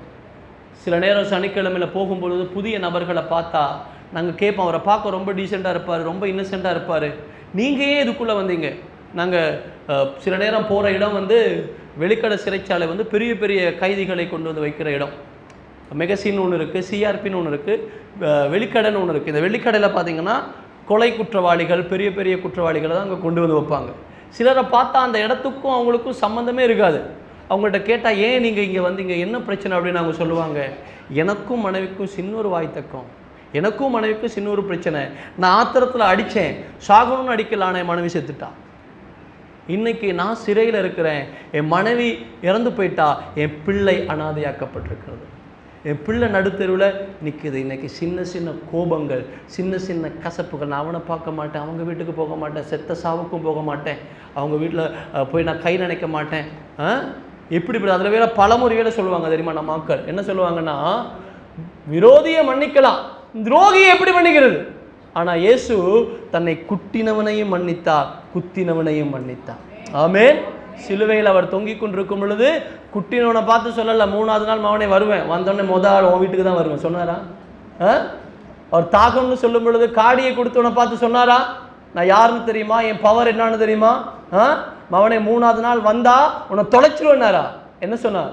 பிதாவே இவர்களுக்கு மன்னியும், இவர்கள் செய்வது இன்னதென்று அறியாதிருக்கிறார்கள். இப்போ நல்லா கவனிங்க, அவருடைய அடிசுவடை பின்பற்றுகிற நாங்கள், அவருடைய பிள்ளைகளாக இருக்கிற நாங்கள், அவர் எதை செய்தாரோ அதை செய்யவே அழைக்கப்பட்டிருக்கிறோம். ஆமென். மன்னிப்பு கொடுக்கும் பொழுது கர்த்தர் நம் பாவத்தை மன்னிக்கிறார், நம்முடைய அக்கிரமத்தை மன்னிக்கிறார். ஒரு சம்பவத்தை மாத்திரம் காட்டி கொடுக்குறோம் பாருங்க. 2 ராஜாக்கள் புத்தகம் 6ஆம் அதிகாரம் 28ஆம் வசனத்திலிருந்து வாசிச்சிங்கன்னா உங்கள் எல்லாருக்கும் தெரிஞ்ச சம்பவம் தான். அன்னைக்கு தேசத்தில் பெரிய பஞ்சம், தன்னுடைய பிள்ளையை ஆக்கி சாப்பிடுகிற அளவுக்கு பஞ்சம். ஒரு 2 அம்மா டீல் பண்ணுவாங்க, என்னன்னா இன்னைக்கு உன் மகனை சாப்பிடுவோம், நாளைக்கு என் மகனை தார அப்படின்ற மாதிரி ஒரு டீல் பண்ணுவாங்க. இப்போ முதல் நாள் இவன் மகனை கொடுத்துருவா, மகனை ஆக்கி சாப்பிடுவாங்க. இப்போ 2ஆவது நாள் மகனை ஒழிச்சிருவா, மகனை கொடுக்க மாட்டான். இப்போ ராஜா அலங்கத்தின் மேல நடந்து போவார். வாசிங்க 2 ராஜாக்கள் 6ஆம் அதிகாரம் 28 வாசிங்க. அப்படியே என் மகனை ஆக்கி தின்றோம், மறுநாளில் நான் இவனை நோக்கி நாம் உன் மகனை தின்ன அவனை தா என்றேன், அவர் தன் மகனை ஒழித்து விட்டார் என்றார். அந்த ஸ்திரீயின் வார்த்தையை ராஜா கேட்டவுடனே அலங்கத்தின் மேல் நடந்து போகிற அவன் தன் வஸ்திரங்களை கிழித்துக் கொண்டான். சரி, நல்லா கவனிங்க. இந்த வார்த்தையை சொன்னோன்னே ராஜா என்ன பண்றானா, தன் வஸ்திரத்தை கிழித்து கொண்டாராம். கீழே அழகான ஒரு வார்த்தை வாசிங்க. ராஜா தன் சரீரத்தின் மேல் ரெட்டுடுத்திருப்பதை ஜனங்கள் கண்டார்கள். நல்லா கவனிங்க, இந்த ரெட்டுடுத்துவது எதற்கு அடையாளம் தெரியுமா? தன்னை தாழ்த்துவதற்கு அடையாளம், உபவாசத்துக்கு அடையாளம், மனம் திரும்புதலுக்கு அடையாளம், ஒப்புரவாகுதலுக்கு அடையாளம். நினிவே நாட்கள்ல யோனா போய் நினிவேக்கு தீர்க்க தரிசனம் சொன்ன பொழுது ராஜா முதற்கொண்டு எல்லாரும் என்ன பண்ணாங்கன்னா, ரெட்டுடுத்தி தங்களை தாழ்த்தி ஆண்டவர் சமூகத்துல மனம் திரும்பினாங்க. ஆண்டவர் என்ன செய்தார்? நினிவேக்கு ரட்சிப்பை கொடுத்தார். அப்ப நல்லா கவனிங்க, இந்த ரெட்டுடுத்துவதற்கு அடையாளம் என்னவென்றால் தன்னை தாழ்த்துவதற்கான ஒரு அடையாளம். நானும் உபவாசம் பண்றேன்பா, நானும் மனம் திரும்புறேன்பா, என்னாலதான் இந்த சாபம் பஞ்சம் வந்ததோ தெரியாதுப்பாங்கிறதுக்கான ஒரு அடையாளம். வசனம் அழகா சொல்லும், இவன் ரெட்டுடுத்திருப்பதை ஜனங்கள் கண்டார்களா. இப்ப ஜனங்கள் எல்லாம் என்ன நினைச்சிட்டாங்கன்னா, ஐயோ ராஜா கூட உபவாசம்பா, ராஜா கூட மனம் திரும்புறாருப்பா, அவரு கூட தன்னை தாழ்த்திருக்கிறாருப்பா அப்படின்னு. அடுத்த வசனத்தை வாசிங்க. சாப்பாத்தின் குமாரனாகிய எலிசாவின் தலை இன்றைக்கு அவன் மேல் இருந்தால் தேவன் அதற்கு சரியாகவும் அதற்கு அதிகமாகவும் எனக்கு செய்ய கடவர் என்று சொன்னான். புரியுதா? வெளியில உபவாசம், வெளியில தாழ்மை, வெளியில மனம் திரும்புதல், உள்ள என்ன இருக்குது? கொலவெறி. வெளியில ரெட்டுடுத்தி இருக்கிறான், வெளியில தன்னை தாழ்த்துறான், வெளியில தன்னை நல்லவன் போல, பரிசுத்தவான் போல, பரிசுத்தவாள் போல காட்டிக் கொள்ளுகிறான். ஆனா உள்ள என்ன இருக்குது? கொலவெறி. அவன் என்ன சொல்றானா, நாளைக்கு எலிசாவுடைய தலை அவன் சரீரத்துல இருக்காது, அவன் தலையை நான் வாங்காம விட மாட்டேங்கிறான். இன்னைக்கு நிறைய நேரங்களில் தேவ பிள்ளைகள் நாங்கள் 40 நாள் உபவாசம் நல்லதுதான், 30 நாள் உபவாசம் நல்லதுதான், 21 நாள் உபவாசம் நல்லதுதான். ஆனால் இந்த உபவாசம் எங்கள் உள்ளத்தில் கசப்பை வைத்துக்கொண்டு, வைராக்கியத்தை வைத்துக்கொண்டு, பிரிவினையை வைத்துக்கொண்டு, நான் இவங்களோட பேச மாட்டேன், அவங்களோட பேச மாட்டேன், அவங்க செத்த சாவுக்கும் போக மாட்டேன், அவங்க முகத்திலையும் முழிக்க மாட்டேன்னு பண்ணுவோமானால் நம் ஜெபம் இந்த கூரையை தாண்டி போவது சந்தேகம்தான். நம்புறவங்க மாத்திரம் சத்தமா அல்லேலூயா. ஆனா அதே சமயத்துல நாம மன்னிப்பு கொடுத்து மற்றவர்களையும் நாங்க அணைக்கும் பொழுது பரலோகத்தின் பிதா நம் தப்பிதங்களை மன்னிக்கிறார், நம்முடைய பாவங்களை மன்னிக்கிறார். அவர் நம்முடைய பாவங்களை மன்னிக்க வேண்டுமானால் நாம் மற்றவருடைய பாவங்களை மன்னிக்கிறவர்களாக இருக்க வேண்டும். அல்லேலூயா, ஆமென். பாருங்க, அன்னைக்கு இயேசு கிறிஸ்துவிடத்துல ஒரு விபச்சார பெண்ணை கொண்டு வருவாங்க. சுத்தி இருப்பவங்கெல்லாம் யாரு? ரொம்ப நல்லவங்க. இந்த பெண்ணு மட்டும்தான் பாவி. அப்ப அதனால இவங்க சொல்லுவாங்க, இவ விபச்சாரம் பண்ணிட்டா, இவளுக்கு மோசையின் நியாயப்பிரமாணத்தின்படி கல்லெறிஞ்சு கொள்ளணும் அப்படின்னு. இப்ப என்னன்னா இயேசு கிறிஸ்துவை டெஸ்ட் பண்றாங்க நம்ம ஆக்க. புரியுதா? இப்ப இயேசு சொல்லுவாரு, சரிப்பா, நீங்களாம் ரொம்ப பரிசுத்தவான்கள், நீங்களாம் ரொம்ப நல்லவங்க, உங்க தேசத்துல எப்படியான விபச்சார பாவத்தை கண்டு அதனாலதான் பொங்கி எழுறீங்க, உங்களால பார்த்துக்கிட்டு இருக்க முடியுது இல்லை, அதனாலதான் நீங்க பொங்கி எழுப்புறீங்க. சரி, முதல் பாவம் பண்ணாதவன் முதல் கல் எடுத்து அடி அப்படின்னுவார். சொல்லிட்டு அவர் கீழே குனிஞ்சு தன் விரல்களால மணல்ல எழுதிட்டு இருப்பார். அவர் என்ன சொல்வார்? சரிப்பா, நீங்களாம் ரொம்ப நல்லவங்க தானே, ஒரு தப்பு பண்ணாதவன் முதல் கல் எடுத்து அடிக்கணும். என்ன இருக்கணும்? இருக்க எல்லாரும் கல் எடுத்து அடிச்சிருக்கணும், ஒருத்தனமே அடிக்கலையே. சுத்தி இருந்ததெல்லாம் யாரு? அகப்படாத கல்லர்கள். புரியுதா? இந்த பொண்ணு அகப்பட்டதுனால விபச்சாரியா வந்து நிக்கிறா. சுத்தி இருந்ததெல்லாம் யாரு? அகப்படாத. அதனாலதான் இயேசு சொன்னா, உன் கண்ணில் இருக்கிற துரும்ப பாருப்பா, அடுத்தவன் கண்ணில் இருக்கிற தூசி அப்புறம் பார்க்கலாம் அப்படின்னு. புரியுதா? இதே மாதிரிதான் தாவீது ஒண்ணு பண்ணுவான். தாவீது ஆரம்பத்துல நல்ல தேவ பயம் இருந்தது. அன்னைக்கு தன்னை கொல்ல வந்த சவுலுடைய வஸ்திர தொங்கலை வெட்டும் போது கூட தாவீதுடைய இருதயம் பக் பக் பக்குன்னு அடிச்சுதான். ஏன்? ஐயோ, தேவனால் அபிஷேகம் பண்ணப்பட்ட தேவ மனுஷனுடைய வஸ்திர தொங்கலை வெட்டுகிறோமேங்கிற ஒரு பயம் இருந்தது. அவனுடைய சேவகன் சொல்லுவான், அகப்பட்டிருக்கிறான் சவுல், நீ ஒரு வார்த்தை சொல்லுவோம், ஒரே குத்து கொண்டு போறேன் அப்படின்னு. இவன் சொல்லுவான், இல்லை இல்லை இல்லை, கர்த்தரால் அபிஷேகம் பண்ணப்பட்ட மனுஷனை நாங்க தொடவே கூடாதுன்னுவான். எப்ப? ஆரம்பத்துல. இப்ப ராஜாவாயிருவான், வசதி வந்துடும், உயர்வு வந்துடும், மேன்மை வந்துடும். இப்ப உப்பரிகன் மேல உலாவும் போது பச்சை பாலோடு விபச்சாரம் பண்ணிடுவான். விபச்சாரம் பண்ணது மாத்திரம் இல்லாம அவனுடைய கணவனை கொலை பண்றதுக்கு பிளான் பண்ணி சரியா உரியாவை கொண்டு போட்டுருவான். இப்ப விபச்சாரம் பண்ணிட்டான், அந்த ஆதி அன்பு இல்ல, தேவ பயம் இல்ல. கொலை பண்ணிட்டான், இப்ப அந்த உணர்வே இல்ல. ஆரம்பத்துல வஸ்திர தொங்கலை வெட்டுற போதிருந்த அந்த பயம் இப்ப இல்ல. இப்ப இவர் ராஜா. இப்ப நாத்தான் மேல அனுப்புவார் ஆண்டவர். இந்த நாத்தான் மேல் போய், தாவீதே நீ கொலை பண்ண, நீ வந்து விபச்சாரம் பண்ண, ஆண்டவர் உன்னை அடிக்கிறான்னு சொன்னா என்ன பண்ணிருப்பான்? நான் பண்ணது யாருக்குமே தெரியாது, இவனுக்கு எப்படி தெரியும், இவனையும் போட்டு தள்ள வேண்டியதுதான். யோசிச்சிருப்பானா? யோசிச்சிருக்க மாட்டானா? ஏன்னா வேற யாருக்குமே தெரியாது, யோவாபுக்கும் இவனுக்கும் மட்டும்தான் தெரியும். என்ன செய்திருப்பான்? நாத்தான போட்டுருவான். இப்ப நாத்தான் அழகான ஒரு கதை சொல்லுவான் பாருங்க. ஒரு ஊர்ல 2 பேர் இருந்தாங்க. ஒருவன் பெரிய ஐஸ்வர்யவான், அவனுக்கு நிறைய ஆடு மாடுகள் எல்லாம் இருந்தது. அதே பக்கத்து வீட்டுல ஒரு ஏழை இருந்தான், அவனுக்கு ஒரே ஒரு ஆடு தான் இருந்துச்சு. அந்த ஆடை தன்னுடைய செல்லப்பிள்ளை போல வளர்த்தான், தன் மடியில போட்டுக்குவான், தன்னுடைய ஆகாரத்தை எடுத்து அதுக்கு ஊட்டி விடுவான், தன் பிள்ளைய போல வளர்த்தான். ஒரு நாள் இந்த செல்வந்தனுடைய வீட்டுக்கு விருந்தினர்கள் வந்தாங்க. இவன் என்ன பண்ணானா, இவனுடைய அத்தனை ஆடுகளையும் விட்டு விட்டு அந்த ஏழை மனுஷனுடைய ஆடை எடுத்து அதை அடித்து விருந்து பண்ணணும்னு சொன்ன தாவீதுக்கு வரும் பாருங்க கோபம். அப்படியே வசனம் சொல்லும், சிங்காசனத்திலிருந்து எழும்பு வரான். எழும்பி சொல்லுவான், யார் என்னுடைய ராஜ்யத்தில் இவ்வளவு பெரிய பொல்லாப்பா பண்ணது? நான் எப்படி தெரியுமா யோசிக்கிறேன்? நாத்தான் யோசிச்சிருப்பான்டே, ஆடை கொண்டதுக்கே நீ இவ்வளவு பொங்கிடலன்னா நீ ஆளையே கொண்டுட்டு உட்காந்துருக்கிற, ஒன்னு என்ன பண்றது? புரியுதா? ஆடை கொண்டதுக்கே இவ்வளவு ஆத்திரம் என்றால் ஆளையே கொண்டுட்டு அமைதியா உட்காந்துருக்கிறான். இப்ப சொல்ல முடியுமா நீ தாண்டா அந்த பலியாடுன்னு? இப்ப சொல்லுவான், யார் அது அப்படின்னு. அவன் அழகா சொல்லுவான், வேற யாரும் இல்லப்பா, நீ தான். உனக்கு இத்தனை மனைவிகள் இருக்க, உனக்கு இத்தனை காரியம் இருக்க, சாதாரண மனுஷனா இருந்த உன்னை கொண்டு வந்து ராஜ்யத்துல உட்கார வச்சேன், உனக்கு இது போதலன்னா கேட்டானா இன்னும் தருவேன். ஆனா இன்னொருவனுடைய மனைவி எடுத்து நீ தப்பு பண்ணியப்பா அப்படி. அப்பதான் அவருக்கு தெரியும், ஐயோ நான் தப்பு பண்ணிட்டேனே அப்படின்னு. புரியுதா? சில நேரம் நமக்கு தப்பு அகப்படு மட்டும். சில பேரை பார்த்தீங்கன்னா பாபா, வெளியில் அகப்படுற மட்டும் பாபா காட்டிக்கவே மாட்டாங்க. அதை எப்படியாவது மறைச்சி கிரைச்சி வெளியில வந்தோடனே அப்படியே பாருங்க பாபாவா மாறிடுவாங்க. எங்களோட ஒருத்தர் இருந்தார், முஸ்லீம் சகோதரர், கேன்சர் வியாதியில இருந்து சுகமானார். வயிறு இப்படி வீங்கி இருக்கும், அவர் பக்கத்தில் இருக்கிற இன்னைக்கு இருக்கிற நாளைக்கு இருக்க மாட்டார், செத்துருவார். அப்படிதான் இருந்து சுகமானார். இயேசுவை ஏற்றுக்கிட்டாரு, இயேசுவின் பிள்ளையா மாறி இப்ப நல்லா வெள்ளையுமா உடுத்து கட்டன் ரைட்டா சூப்பரா இருப்பார். பிள்ளைகள் எல்லாம் கட்டி கொடுத்தாரு. ஒரு நாள் கட்டி கொடுத்த மகளை பார்க்கறதுக்கு ஊருக்கு போனார். போனோடனே சம்மந்தி சொன்னாராம், எங்கள் ஊரில் பெஸ்ட்டு பணங்கள் இருக்குது, வாங்க குடிப்போம் அப்படின்னு. இவர் சொன்னாரா, நான் குடிக்கிறதெல்லாம் நிப்பாட்டிட்டேன்ப்பா, கல்லெல்லாம் இப்போ குடிக்கிறது கிடையாது அப்படின்னு. அவர் சொன்னாராம், எங்கள் ஊரில் சின்ன பிள்ளை கூட கல் குடிக்குது, இந்த கல்லெல்லாம் பெரிய மேட்டரே கிடையாது, வாங்க அப்படின்னாராம். இவர் சொன்னா, இல்லை இல்லை இல்லை, நான் இந்த கல்லை குடிக்க மாட்டேன் அப்படின்னு சொன்னோன்னே அவரு சொன்னாராம், நீங்கள்லாம் மீசை வச்ச ஆம்பளையா, ஒரு சாதாரண கல்லை குடிக்கிறதுக்கு இவ்வளோ யோசிக்கிறீங்களே அப்படின்னு. ஒரு கொஞ்சம் அப்படி கோபம் பக்குன்னு வந்துருச்சு. வந்தோடனே அடுத்த வார்த்தை சொன்னாராம், அவங்க பாஸ்டர் இல்லை, உங்கள் சபை இல்லை, உங்கள் சர்ச் இல்லை, இங்கே யாருமே இல்லை, நீங்கள் குடிக்கிறத யாரும் சொல்ல போகிறதில்லை, இப்படி பயந்தாங்கோலியாக இருக்கிறீங்களே அப்படின்னு சொன்னோன்னே இவருக்கு அப்படியே கோபம் வந்து அந்த கல் பானை எடுத்து கட கட கட கட கட கடன்னு குடிச்சிட்டு கீழே வச்சுட்டு சொன்னாரா, நான் ரட்சிக்கப்பட்டனால ஒரு கல் பானையில் நிப்பாடுறேன், நான் மட்டும் ரட்சிக்கப்படலைன்னா என்னோட எவனும் போட்டி போட்டு குடிச்சிருக்க மாட்டீங்க. நான் அப்போ குடிக்க ஆரம்பித்தார். இவருக்கு நாவோட டேஸ்ட்டு பட்டுருச்சு. அங்கே இருந்த நாள் ஃபுல்லாக அப்படியே தலைக்கீழாக மாறி இப்போ ஊருக்கு வந்து சேர்ந்துட்டார், கொழும்புக்கு வந்து சேர்ந்துட்டார். இப்போ திரும்ப வயிறு வீங்க ஆரம்பிக்குது, கொஞ்சம் வருத்தம் வர ஆரம்பிக்குது.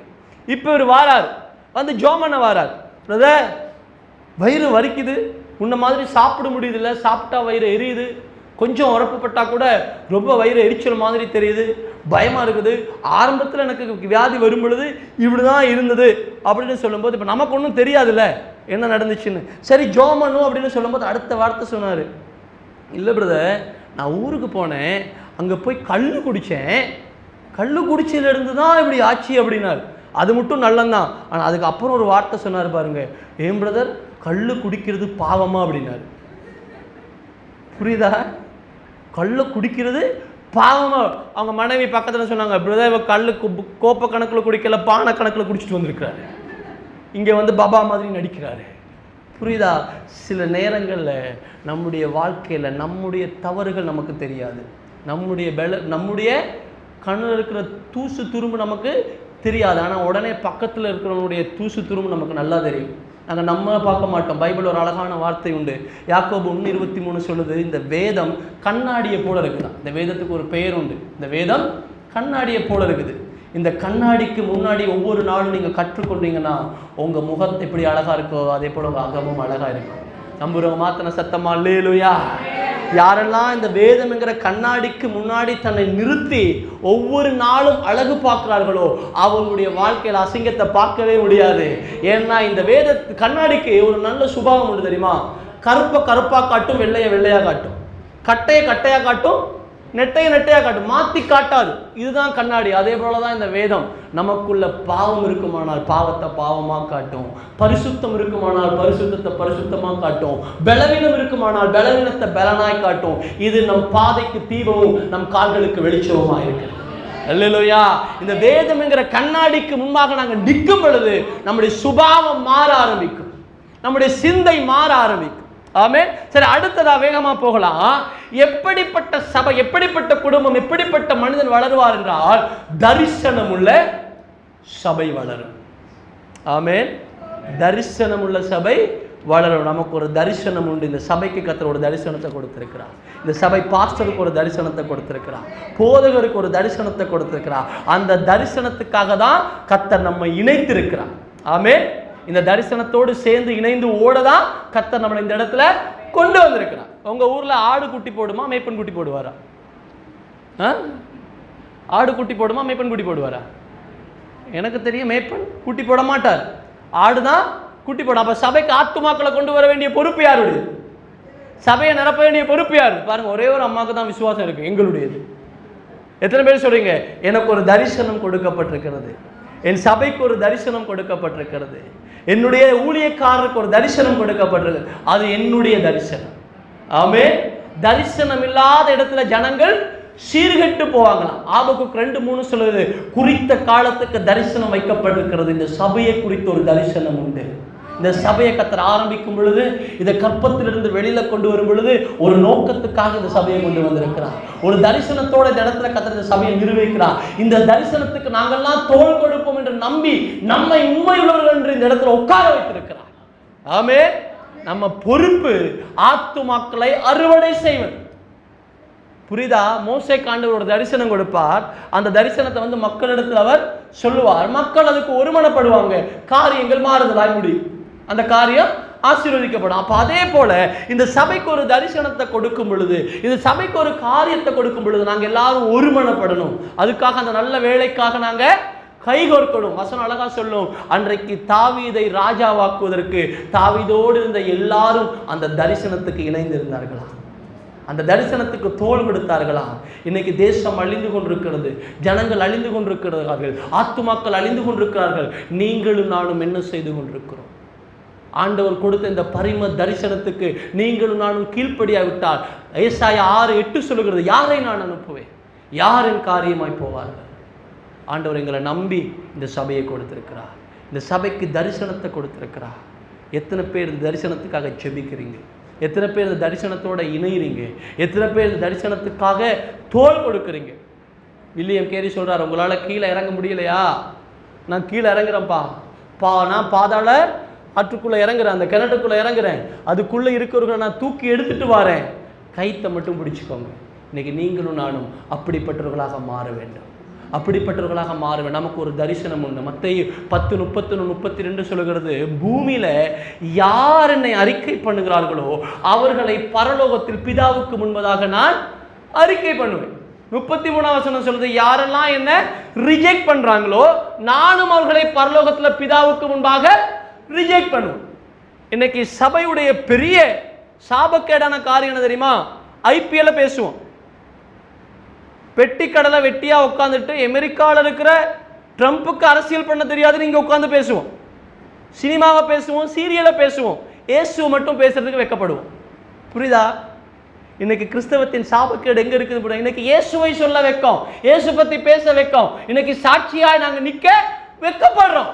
அதனாலதான் இன்னைக்கு கிறிஸ்தவம் வளரல. மகாத்மா காந்தி சொல்றாரு, கிறிஸ்துவ ரொம்ப அருமையானவர், அவருடைய போதனைகள் ஒவ்வொன்றும் மிக அருமையானவைகள். ஒவ்வொரு கிறிஸ்தவனும் இந்த கிறிஸ்துவை போல வாழ ஆரம்பித்து விட்டால் முழு உலகமும் கிறிஸ்தவ நாடாக மாறி. அல்லேலூயா. புரியுதா? இன்னைக்கு கிறிஸ்துவை நீங்களும் நானும் வாழ்ந்து காட்ட வேண்டும். அப்படிப்பட்ட ஒரு தரிசனத்துக்காக தான் கர்த்தர் நம்மை அழைத்திருக்கிறார். இன்னைக்கு நாங்க பேச வேண்டியதை பேச மாட்டோம். கலாத்தியர் 3:3 அழகா சொல்லும், ஆவியில் ஆரம்பித்த நீங்கள் மாம்சத்தில் முடிக்கிறதுக்கு அவ்வளவு புத்தியினர்களா? சபைக்கு போற 2 அம்மா என்னோட லிஃப்ட்ல ஏறினாங்க, நானும் ஏறினேன். 2 பேர் லிஃப்ட் மேலே போகும்போது பேசிக்கிட்டாங்க. ஒரு அம்மா சொன்னாங்க, நஞ்சி போத்தில் கையில் எடுத்தா கடகடன்னு குடிச்சா அப்படின்னா. இந்த பக்கத்தில் நம்ம சொன்னோம், ஐயோ என்னாச்சு அப்படின்னு. அதுதான் எனக்கும் தெரியல அப்படின்னாங்க. நான் யோசித்தேன், நஞ்சி போத்தில் கையில் எடுத்தான்றாங்க, குடிச்சான்றாங்க, தெரியலன்றாங்க. அதான் பாருங்களே, பாலா போகிற படுபாவி தொடரும்னு போட்டு முடிச்சிட்டான் அப்படின்னாங்க. இப்போ என்னத்தை பேசியிருக்கிறாங்க? சீரியலை பேசியிருக்கிறாங்க. புரியுதா? இன்னைக்கு சீரியலை பேசுகிறோம், சினிமாவை பேசுகிறோம், ஐபிஎல்ல பேசுகிறோம், எதெல்லாமோ பேசுகிறோம். ஆனால் நமக்காக உயிர் கொடுத்த இயேசுவை மட்டும் பேச மறக்கிறோம். நமக்காக தன்னையே பலியாக்கின தேவனை பேச வெட்கப்படுகிறோம். கடைசி சொட்டு இரத்தத்தை நமக்காக சிந்தின அவரை நாங்கள் உயர்த்துவதற்கு வெட்கப்படுகிறோம். அவரை மாத்திரம் நாங்கள் வாழ ஒருமனப்பட்டு விட்டால், இந்த தரிசனத்துக்கு ஒன்றிணைந்து விட்டால், சாதாரணமான எங்களை கொண்டு கர்த்தர் அசாதாரணமான காரியங்களை செய்வார். ஆமென். பலவீனமானவர்களையும் ஒன்றுக்கும் உதவாதவர்களையும் அவர் பயன்படுத்த வல்லமை உள்ளவர். ஆமென். பாருங்க, பேதுரு சாதாரண மீன் பிடிக்கிறவன் தான், ஆனா தரிசனத்துக்கு இணைந்திருந்தான். பெண்ணுக்காக காட்டி கொடுத்தவன் தான், தூஷித்தவன் தான். ஆனா எப்ப 120 பேர் ஒருமனப்பட்டு ஒரே தரிசனத்துக்காக காத்திருந்தாங்களோ, ஒரே காரியத்துக்காக காத்திருந்தாங்களோ, வசனம் அழகா சொல்லும், அப்ப பேதுரு எழுந்து பிரசங்கம் பண்ணினா ஒரே பிரசங்கத்துல 3000 பேர் ரட்சிக்கப்பட்டாங்க. ஆமே. காரணம் என்ன? அவங்களுக்குள்ள ஒரு தரிசனம் இருந்தது, அவங்களுக்குள்ள ஒரு தாகம் இருந்தது, அந்த அக்கினி எரிந்து கொண்டே இருந்தது. நமக்கு ஒரு தரிசனம் இருக்கணும். சபைக்கு ஒரு தரிசனம் இருக்குதா? இந்த சபைக்கு ஒரு தரிசனத்தை கர்த்தர் கொடுக்கிறாரா? அதுக்கு நாங்கள் தோள் கொடுக்கிறவர்களாக மாறணும். ஆமே. வேகமா போறேன், கடைசி ஒரு காரியத்தை சொல்லி முடிக்கிறேன். 4வதாக, வார்த்தையில் நிலைத்திருக்கிற சபை வளரும். ஆமென். முதலாவது, எப்படிப்பட்ட சபை, எப்படிப்பட்ட குடும்பம், எப்படிப்பட்ட மனிதர் ஆசீர்வதிக்கப்படுவாங்க சொல்லுங்க பார்க்கலாம். பிரயா. முதலாவது ஜெபம், 2வது ஒரு மனம், யூனிட்டி. 2வது ஒரு மனம். எங்க ஒரு மனம் இருக்குதோ அங்க கர்த்தர் வாசம் பண்ண. 3வது தரிசனம், நமக்கு ஒரு விஷன் இருக்கணும். 4வது கர்த்தருடைய வார்த்தையில நாங்க நிலைத்திருக்கிறவர்களாக இருக்கணும். அப்போஸ்தலர் 7:21 மத்தேயு 7:21 சொல்லுது, நான் சொல்லி இந்த வார்த்தைகளை கேட்டு இவைகளின்படி நடக்கிறவன் எவனோ அவன் கற்பாறை மேல் தன் வீட்டை கட்டின புத்தியுள்ள மனுஷனுக்கு ஒப்பாவான். இந்த வார்த்தையின்படி நடக்காதவர்கள் கடல் மணல் மேல தன் வீட்டை கட்டினவர்களாக இருக்கிறாங்க. பக்கத்துல இருந்து கைப்பிடிச்சு கேளுங்க, நீங்க எங்க உங்க வீட்டை கட்டி வச்சிருக்கிறீங்க? நல்லா கையை பிடிச்சி பக்கத்தில் இருக்க முகத்தை பார்த்து, முகத்தை பாருங்க. நீங்க அவங்கள பார்த்து அழகா இருக்கணும்னு சொல்றதுக்காக தான் இவ்வளோ அழகாக அவங்க வந்திருக்கிறாங்க. அவங்க முகத்தை பார்த்து சொல்லுங்க, நாங்க நம்ம வீட்டை எங்க கட்டிட்டு இருக்கிறோம்? கற்பாறை மேல கட்டி வைக்கிறோமா, கடல் மணல் மேல கட்டி வைக்கிறோமா? இயேசு கிறிஸ்துவுக்கு சோதனை வந்தது இல்லையா? சோதனையை கர்த்தர் எதனால ஜெயம் எடுத்தா? வார்த்தையினால தான் ஜெயம் எடுத்தா. இன்னைக்கு நாங்க வார்த்தையினால தான் ஜெயம் எடுக்க முடியும். வார்த்தையினால தான் நம்ம பிசாசை ஜெயிக்க முடியும். முதலாவது சோதனை என்ன? கல்லை கொண்டு வந்து இதை அப்பமாக்கும் என்றார். அவருக்கு முடியுமா முடியாதா? அவர் என்ன சொன்னார்? மனுஷன் அப்பத்தினால் மாத்திரமல்ல தேவனுடைய வாயிலிருந்து புறப்படுகிற ஒவ்வொரு வார்த்தையின்படி பிழைப்பான் என்று எழுதியிருக்கிறதே என்றார். புரியுதா? எழுதியிருக்கிறதே என்றார். அப்ப நல்லா கவனிங்க, நாங்க சாத்தானை ஜெயிக்க வேண்டுமானால், சோதனையை ஜெயிக்க வேண்டுமானால், பிரச்சனையை ஜெயிக்க வேண்டுமானால் நமக்குள்ள வார்த்தை இருக்கணும். வார்த்தை அஸ்திபாரத்தில் கட்டப்படணும். எந்த சபை வார்த்தையில் கட்டப்படுகிறதோ அது கற்பாறை மேலே தன் வீட்டை கட்டின புத்தி உள்ள வீடாக இருக்கும். புரியுதா? பெருமழை வந்தாலும் பெருங்காற்று அடித்தாலும் எவ்வளோ பெரிய ஆபத்து வந்தாலும் அது அழியாது. ஏன்? கர்த்தருடைய வார்த்தை நங்கூரம் போடப்பட்டிருக்கு. சங்கீதம் 1:3 என்ன சொல்லுது? இரவும் பகலும் கர்த்தருடைய வார்த்தையை தியானித்ததன்படி நடக்கிற மனுஷன் பாக்கியவான். அவன் நீர்க்கால்கள் ஓரமாய் நடப்பட்ட மரத்தை போல இருப்பான். அவன் செய்வதெல்லாம் வாய்க்கும். நம்ம செய்வதெல்லாம் வாய்க்கணுமா? இந்த வார்த்தையில நிலைத்திருப்போம். நம்ம செய்வதெல்லாம் வாய்க்கணுமா? இந்த வார்த்தையின்படி வாழ கற்றுக்கொள்ளுவோம். இந்த வார்த்தை தான் நமக்கு ஜீவன். ஆமென். இந்த வார்த்தையின்படி யார் வாழ்றாங்களோ அவர்களை கர்த்தர் கையேந்த விட மாட்டார். அவர்கள் ஆண்டவர் வெட்கப்பட விடமாட்டா. இந்த வார்த்தையின்படி யார் வாழுகிறார்களோ அவங்க வாழ்க்கையில அவருடைய சந்ததியின் சந்ததிக்கும் தேவன் ஆசீர்வாதத்தை கொடுக்க வல்லமை உள்ளவர். ஆமென்.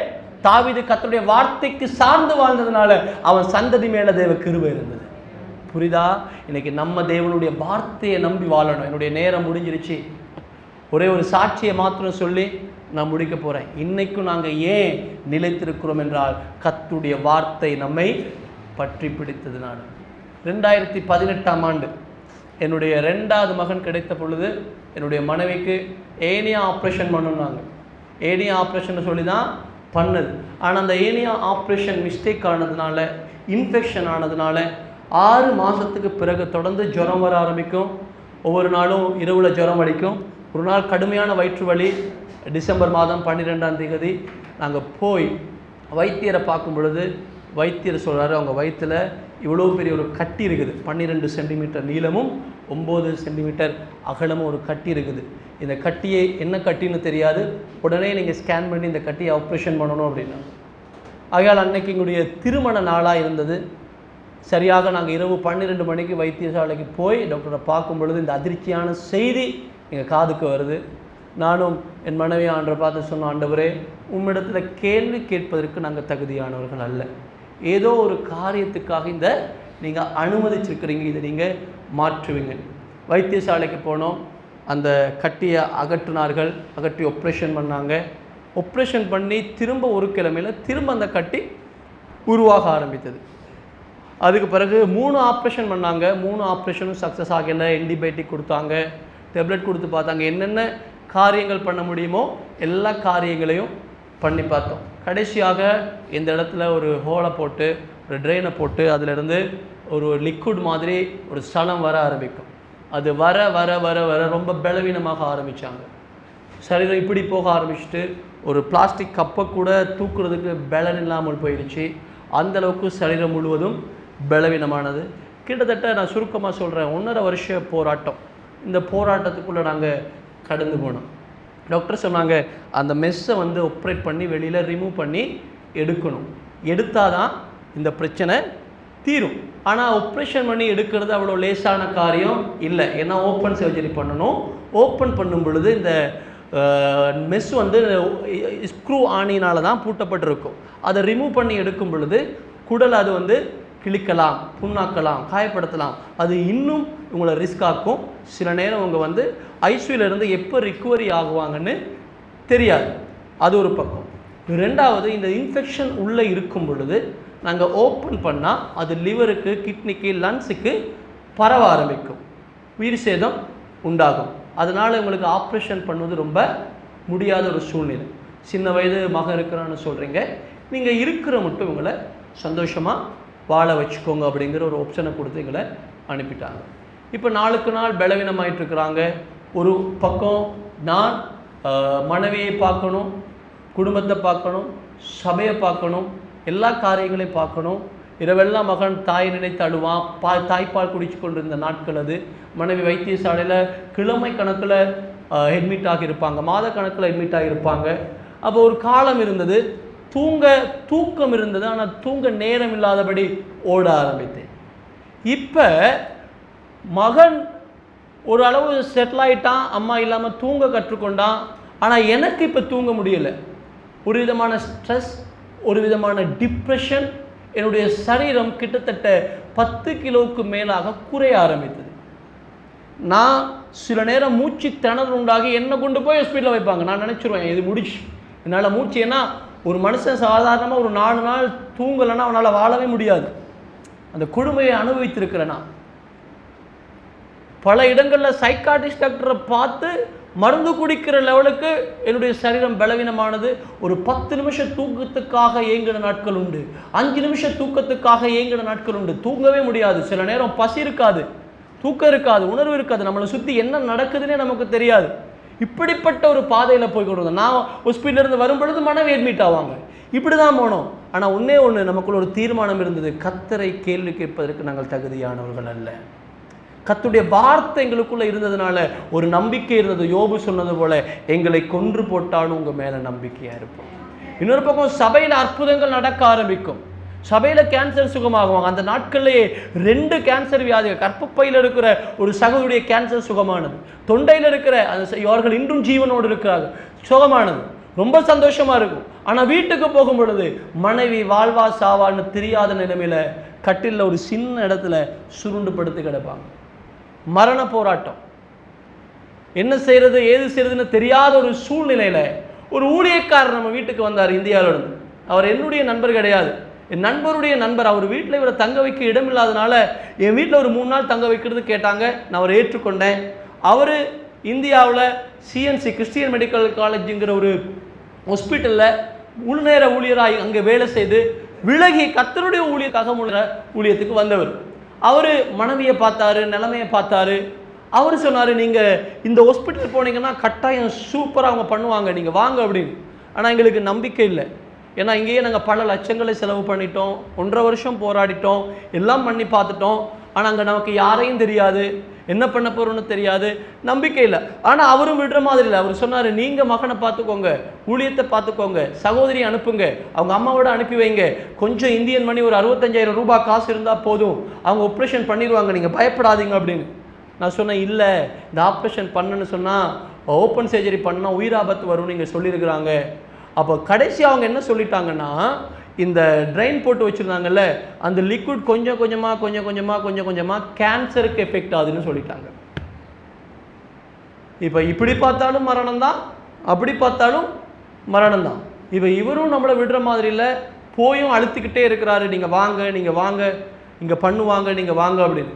கடைசியாக நான் அவரை பார்த்து ஒரு வார்த்தை சொன்னேன், நாங்கள் ஜெபிக்கிறோம், ஆண்டவர் எங்களோடு பேசுனா கட்டாயம் நாங்கள் வாரம் அப்படின்னு. 21 நாள் நானும் என்னுடைய மனைவி அந்த பலவீனத்திலும் ஒருவேளை சாப்பிடாமல் என்னோட உபவாசம் இருக்க ஆரம்பித்தாங்க. 21 நாள் நாங்கள் தேவ சமூகத்தில் உபவாசமாக ஜெபிக்க ஆரம்பித்தோம். ஆண்டவர் 21வது நாள் ஒரே ஒரு வார்த்தை தான் சொன்னார், நீ போ, நான் உன்னோடு கூட இருக்கிறேன்.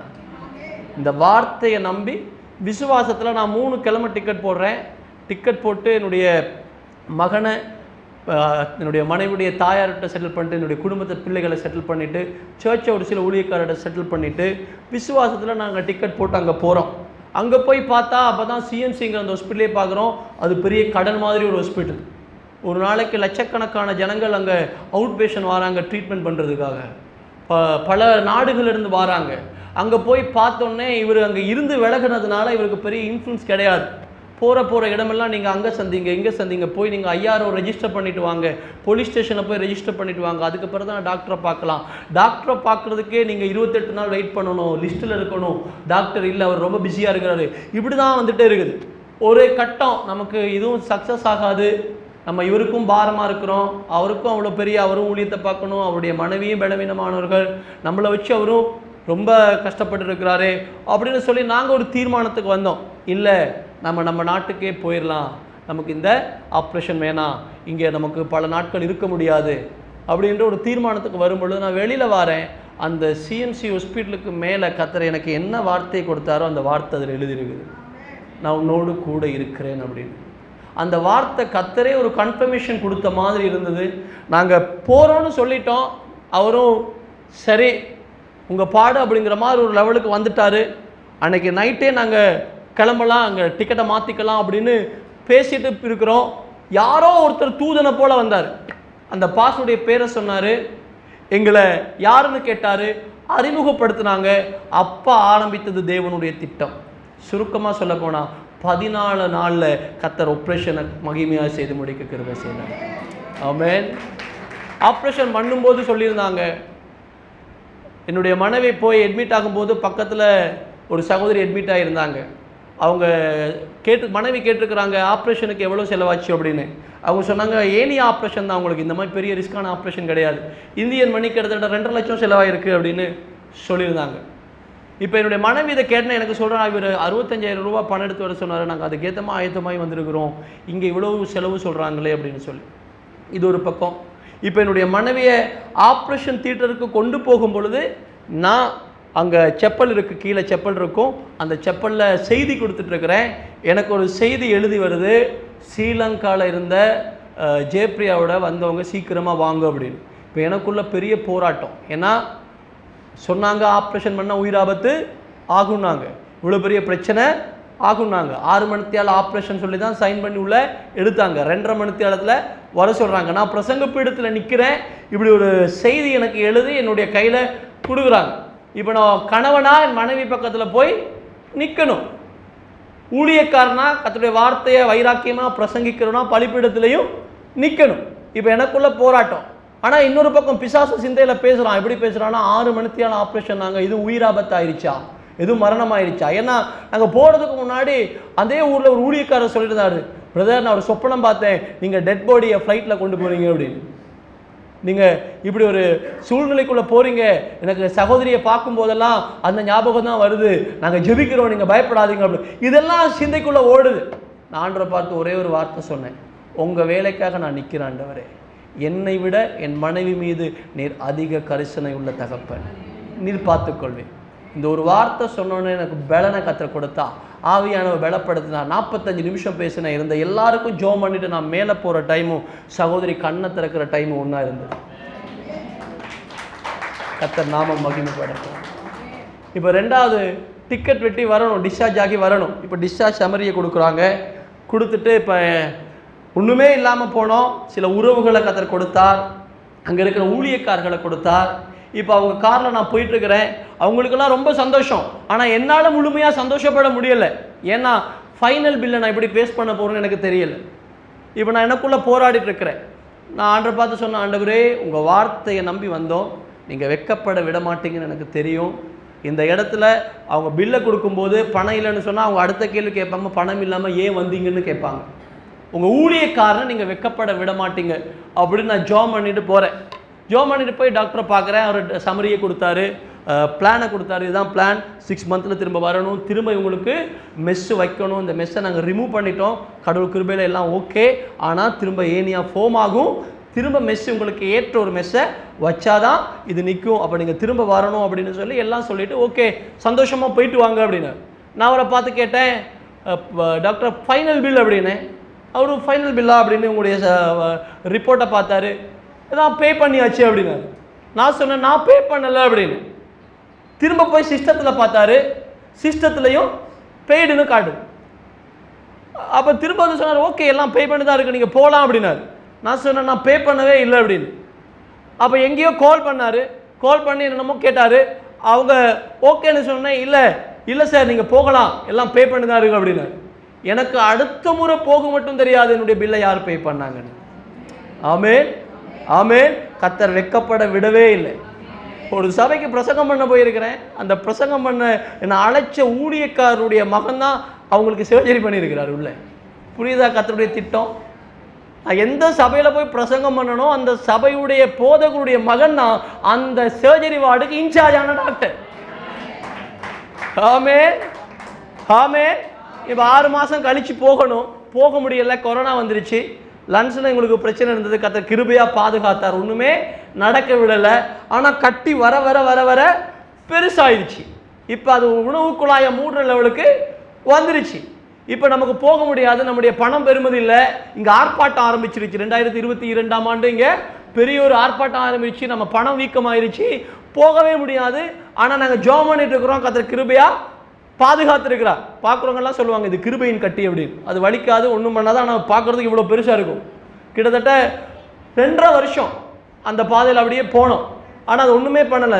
நிறைய பேர் என்ன நினைப்பாங்கன்னா, சகோதரி வந்து கர்ப்பிணியாக இருக்கிறாங்க அப்படின்னு. அவ்வளோக்கு வயிறு பெருசாக இருக்கும்.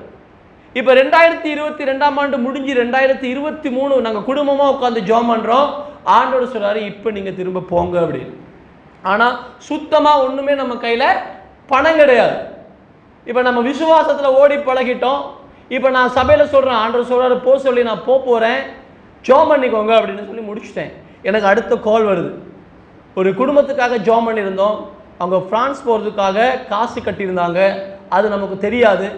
ஜெபம் பண்ணும்போது ஆண்டவர் சொன்னார், நீ யூகேக்கு போக ரெடியாகு, உன்னை நாங்கள் கொண்டு போய் ஊழியத்திலையும் பயன்படுத்த போகிறேன், அங்கே சபைகளை நான் உன்னை கொண்டு உயிர்ப்பிக்க போகிறேன், அதுக்கு நீ ரெடியாகு. அவங்களுக்கு ஷாக் ஆயிடுச்சு. என்னடா நான் ஃப்ரான்ஸுக்கு காசும் பாதி கட்டிட்டேன், இப்படி சொல்கிறாங்களே அப்படின்னு போராட்டத்தோடு வந்தாங்க. ஜெபம் பண்ணோம். அங்கேருந்து காசை விட்ரோ பண்ணாங்க. யூகே போகிறதுக்கான காரியங்களை ஆரம்பித்தாங்க. கர்த்தர் கிருபையாக குறைஞ்ச செலவு போகிறதுக்கு உதவி செய்துட்டார். போகும்போது அவங்க ஒரு பொருத்தனை பண்ணி போயிருக்கிறாங்க, இந்த வார்த்தை நிறைவேறினா சகோதரியுடைய மெடிக்கல் செலவுக்கு நான் 1 மில்லியன் கொடுப்பேன் அப்படின்னு. இது நமக்கு தெரியாது.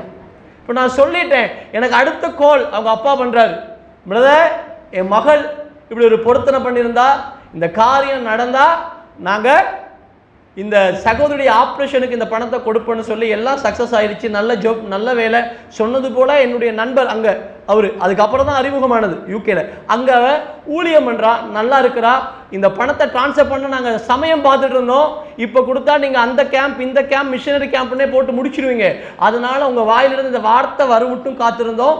இப்போ அந்த பணத்தை நாங்கள் ட்ரான்ஸ்ஃபர் பண்ணுறோம் அப்படின்னு. முதல்ல கர்த்தர் அவர் கரத்தை நம்பி அனுப்பினார். 2வது கர்த்தர் சந்தித்து அனுப்பினார். அங்கே போய் திரும்ப ஆப்ரேஷனை பண்ணிட்டு வந்தோம். ஒரு குறைவில்லாமல் கர்த்தர் நிறைவாய் வாழ வைத்திருக்கிறார். ஆமென். வார்த்தையை நம்பி வாழுகிறவர்களை கர்த்தர் இப்படி தான் நடத்துவார். எல்லா கண்களை மூடிக்கணும். ஒரே ஒரு நிமிஷம் எழுந்திருப்போம். 2 கரத்தை உயர்த்தி ஜெபம் இன்னும் அதிகரிக்கட்டும். இன்னும் எனக்குள்ள ஒரு மனம் உண்டாகட்டும். எல்லா கண்ணை மூடிக்கோங்க. உங்களுக்கும் பரிசுத்த ஆவியானவருக்கு இந்த நேரம். யாருடையாவது கசப்பு, வெறுப்பு, வைராக்கியமா இருக்கிறீங்களா? யாரையும் மன்னிக்க மாட்டேன், இவங்களை மன்னிக்க மாட்டேன், செத்த சாவுக்கும் முகத்தை பார்க்க மாட்டேன்னு இருக்கிறீங்களா? இன்னைக்கு எல்லாம் கண்ண முடிக்க ஒரே ஒரு நிமிஷம் நேரம் வேகமாய் போய் கொண்டிருக்கிறது. நான் முடிக்க போகிறேன். எல்லா உள்ளத்துல கைகளை வைத்து, ஆண்டவரே என்னை இன்னும் ஜெப வீரனாக மாற்றும், இன்னும் ஜெபிக்கிற பிள்ளையாக மாற்றும். ஆண்டவரே எனக்குள்ள ஆண்டவரே கசப்பு, வெறுப்பு, வைராக நல்லா வாயத்தரங்க, நல்லா வாயத்தரங்க. எல்லாம் ஜெபிக்க ஆரம்பிங்க, எல்லாம் ஜெபிக்க ஆரம்பிங்க. யாரும் அமைதியா இருக்க வேண்டாம். ஒரு மாற்றம் இந்த சபைக்குள்ளே வரப்போகிறது. இந்த சபையின் மேலே கர்த்தருடைய வல்லமை இறங்குகிறது நான் பார்க்கிறேன். ஜெபிக்கிற சபையாய் கர்த்தர் சபையை இன்னும் உயிர்ப்பிக்கிறார். தரிசனம் உள்ள சபையாய் கர்த்தர் சபையை உயிர்ப்பிக்கிறார். ஒரு மனம் உள்ள சபையாய் இந்த சபையை மாற்றுகிறார். வார்த்தையில நிலைத்திருக்கிற சபையா இந்த சபையில் இருக்கிற குடும்பங்களை கர்த்தர் அப்படியே மாற்றுகிறார். எல்லாம் நல்லா கையை தட்டி கொஞ்ச நேரம் அப்படியே ஸ்தோத்திரம் பண்ணுங்க, அப்படியே ஸ்தோத்திரம் பண்ணுங்க. ஜெப ஆவி மேல ஊற்றப்பட போகிறது, பரிசுத்த ஆவி மேல ஊற்றப்பட போகிறது. என்னென்ன கட்டுகள் இருக்கிறதோ இன்றைக்கு கர்த்தர் உடைக்கிறார். உங்க வாழ்க்கையில கர்த்தர் அற்புதங்களை செய்கிறார். Thank you Holy Ghost. எல்லா ஜெபம் பண்ணுங்க, ஆண்டவருடைய வாசலை துதிக்க ஆரம்பிங்க. ஓ கர்த்தருடைய ஜெப ஆவி இந்த சபையின் மேலே ஊற்றப்படுவதாக, ஜனங்கள் மேலே ஊற்றப்படுவதாக. இப்பொழுதே சோர்வுகள், பலவீனங்கள் மாறுகிறது. எல்லா ஜெபிங்க, எல்லா ஜெபிங்க. கர்த்தர் உள்ளங்களை உயிர்ப்பிக்கிறார். ஓ கசப்புகள் மாறுகிறது, வைராக்கியங்கள் மாறுகிறது, பிரிவினைகள் மாறுகிறது. இந்த கசப்பு வெறுப்பு வைராக்கியங்கள் மாற மாற மாற கர்த்தர் உங்க குடும்பத்தை ஆசீர்வதிக்கிறார், உங்க எல்லைகள்ல சமாதானத்தை வைக்கிறார். ஓ thank you Holy Ghost, thank you Holy Ghost. எல்லா ஜெபம் பண்ணுங்க. ராமா ஷக்கா டாராமா ரிமா காடா ராடா ராமா காடா ராபா. இயேசுவின் நாமத்தினால இந்த சபையை நாங்க ஆசீர்வதிக்கிறோம், இந்த ஜனங்களை ஆசீர்வதிக்கிறோம். தாகத்தோடு இந்த ஜனங்கள் கேட்கிறாங்க ஆண்டவரே, ஆண்டவரே இன்றைக்கு இந்த கற்றுக்கொண்ட 4 காரியங்களும் தங்களுடைய வாழ்க்கையில வேணும்னு கேட்கிறாங்க ஆண்டவரே. யாரெல்லாம் கேட்கிறார்களோ கேட்கிற யாவரும் பெற்றுக்கொள்வார்களாக, கேட்கிற யாவரும் பெற்றுக்கொள்வார்களாக. எல்லாம் கேளுங்க. ரீமா காடா ராமா ஷக்காடா ராபா.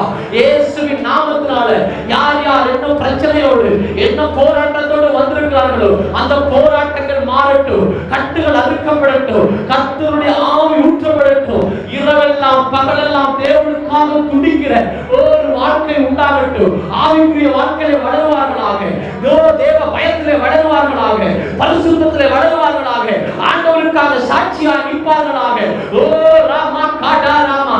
கர்த்தருடைய அக்கினி ஊற்றப்படட்டும். பூமியிலே அக்கினியை போட வந்தே இப்பொழுதே பட்டு எரிய வேண்டும் என்று விரும்புகிறேன் என்று சொன்ன தேவன் இந்த சபையின் மேலே கர்த்தரை ஆவி ஊற்றி கொண்டிருக்கிறத பார்க்கிறேன். ஓ அநேகரை கர்த்தரை எழுப்புகிறார். இந்த நல்ல வேலைக்காக கரம் கொடுக்கிற நெகேமியாக்களை எழுப்புகிறார். கர்த்தருடைய வார்த்தைக்காக வைராக்கியம் பாராட்டுகிற ஏசாக்களை